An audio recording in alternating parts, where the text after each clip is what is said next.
Assalamualaikum warahmatullahi wabarakatuh. Kita gas lagi matematika SMA kelas 12, materinya transformasi geometri pada bagian translasi ya.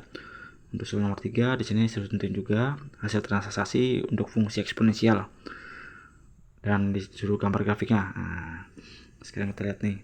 Kita punya persamaan ini ditranslasikan oleh 0 dan 2. Nah, teman-teman seperti biasa ya. Untuk translasi sendiri ya kita tahu ya, jika sebuah titik atau persamaan ditranslasi, maka bayangannya itu adalah titik asal ya, ditambah besar pergeserannya. Kan tapi ya persamaan ini dia nggak bisa masuk ke dalam persamaan yang diminta ya. Maka dia harus kita mencari apa? Nilai x itu sendiri ya sama y nya. Berarti kita tahu bahwa x sama dengan x aksen dikurang a. Ini juga kita pindahkan y nya ya. Jadi sendiri berarti menjadi gini. Oke, sekarang kita bisa mulai nih. Kita punya translasi itu 0 dan 2. Nah, teman-teman bisa langsung aja yang ini ya, pilih ya. Berarti x sama dengan berapa tuh? X sama dengan x aksen aja ya, karena dikurang 0. Dan kita tahu y nya adalah y aksen dikurang 2. Nah, sekarang kita masukkan nih ke dalam ini. Nah, kita buat lagi nih persamaannya biar teman-teman tahu. Nah, persamaan 2 ini ya kita masukkan dalam sini, berarti menjadi y aksen dikurang 2 sama dengan 2 x aksen ya, pangkat x aksen ditambah 1.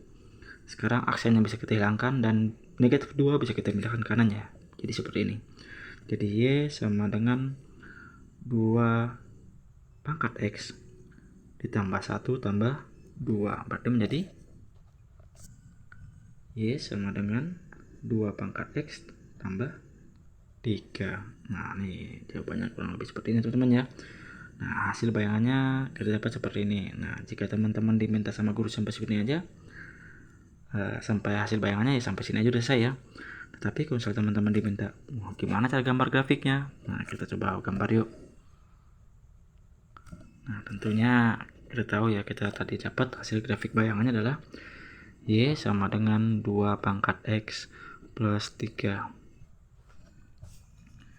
Yang mana teman-teman kita tahu bahwa sebuah persamaan umumnya dari fungsi eksponensial itu seperti ini ya. Y sama dengan a pangkat x ditambah k ya. Dan k sendiri nantinya dia bakal menentukan asimptotnya ya. Nah, karena sini ada k nya, berarti ini menjadi asimptotnya 3 ya.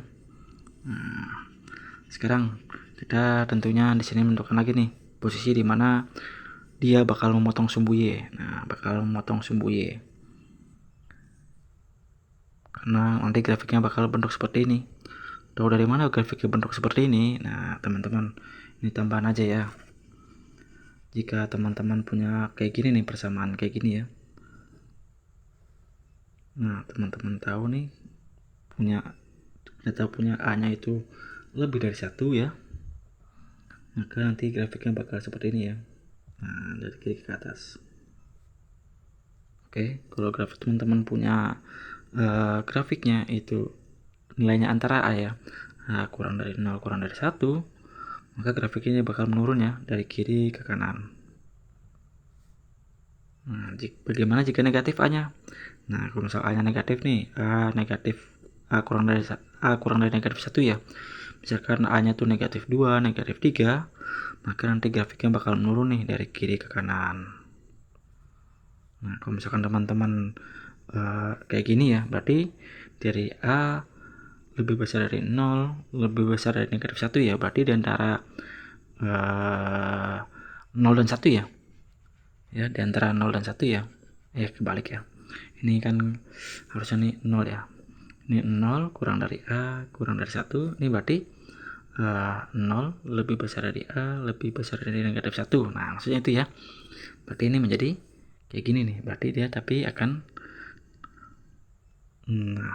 seperti ini nanti grafiknya. Nah, karena dia lebih dari 1, maka yang ini ya. Oke, kita udah punya nih ciri-cirinya banyak ya. Sekarang kita cari sumbu y nya dia motong di mana. Kalau kita mencari perpotongan di sumbu Y, otomatis kita asumsikan X sama dengan 0. Kalau X sama dengan 0 berarti Y nya berapa ya? Berarti Y sama dengan 2 pangkat 0 ditambah 3. Nah, bilangan apapun jika dipangkatkan 0 itu pasti hasilnya 1 ya, dengan asumsi bahwa A nya itu pasti harus positif. Nah, berarti kita bisa bilang, kita bisa buat bahwa ini menjadi 4 ya. Nah, di sini teman-teman nanti coba koreksi ya, benar apa enggak ya. A nya itu harus positif atau negatif juga bisa ya. Nah, koreksi tolong ya. Nah, di sini kita dapat Y nya sama dengan 4 dan X sama dengan 0, berarti dia bakal motong di sini 4 ya. Nah, kita tahu asimtotnya 3 ya, berarti kita bisa bilang dia bakal mendekati 3. Nah, jadi kita bisa buat grafiknya seperti ini.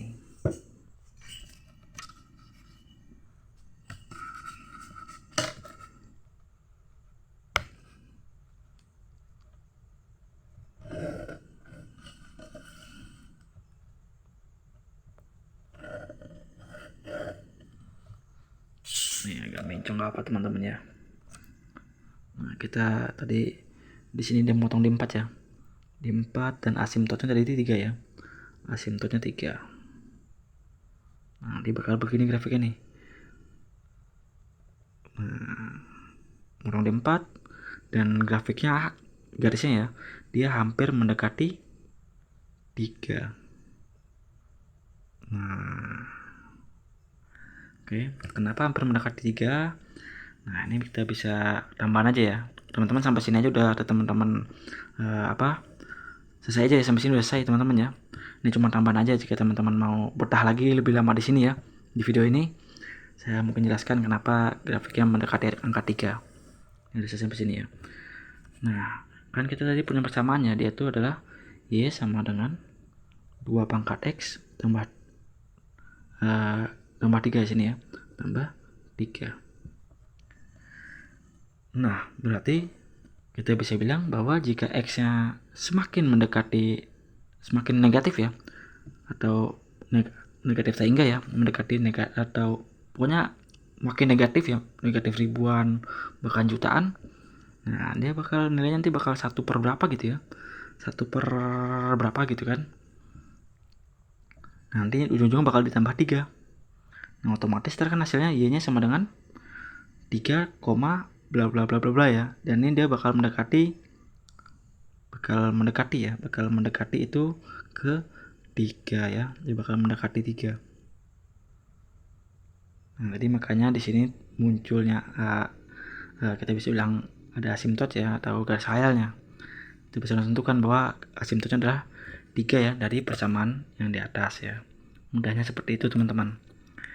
Jadi jika teman-teman ada saran, tambahan pertanyaan, atau bukan koreksi untuk soal nomor 3B, jangan lupa menuliskannya di kolom komentar. Sekian, assalamualaikum warahmatullahi wabarakatuh.